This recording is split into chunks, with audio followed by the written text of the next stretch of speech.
नवी मुंबई भाजपाच्या जिल्हा महामंत्री कविता कटक-धोंड यांनी आगरी समाजाबद्दल केलेल्या एका विधानामुळे मोठा राजकीय वाद निर्माण झालाय.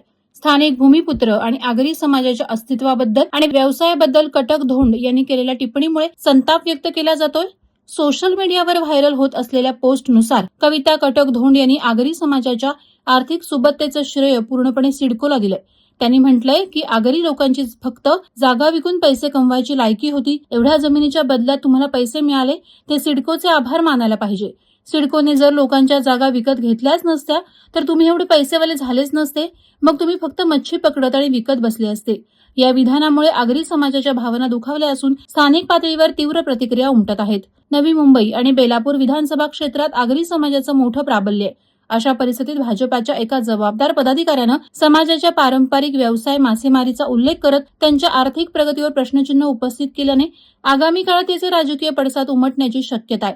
या वक्तव्याचे तीव्र पडसाद उमटताच भाजपाच्या पदाधिकारी कविता कटक-धोंड यांच्यावर भारतीय जनता पक्षानं मोठी कारवाई केली. भाजपाचे नवी मुंबई जिल्हाध्यक्ष डॉ. राजेश पाटील यांनी अधिकृत पत्र काढून कटक-धोंड यांची पदावरून तात्काळ हकालपट्टी केली. भूमिपुत्रांचा अपमान सहन करणार नाही, डॉ. राजेश पाटील यांनी प्रसिद्धीस दिलेल्या पत्रकात स्पष्ट भूमिका मांडली आहे. आगरी समाजाचा वाढता असंतोष आणि सोशल मीडियावर उठलेली टीकेची झोड पाहता भाजपानं हे डॅमेज कंट्रोल करण्यासाठी तातडीनं पाऊल उचलल्याचं बोललं जात आहे.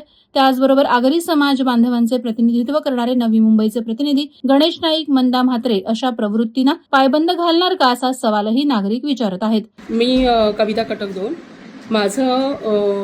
मी आगरी समाजाकडून तुमची माफी मागते सगळ्यांची. माझं विधानामुळे काही सगळ्यांना आगरी समाजाचे मन दुखावली असतील त्याच्यासाठी मी माफी मागते सगळ्या आगरी समाजाची. यापुढे असं कधी होणार नाही. मी एका काँग्रेसच्या विधानासाठी ते बोलायला गेली होती, पण त्यासाठी काही चुकून माझ्या अशब्द निघाले असतील तर त्यासाठी माफी मागते मी सगळ्या आगरी समाजाची.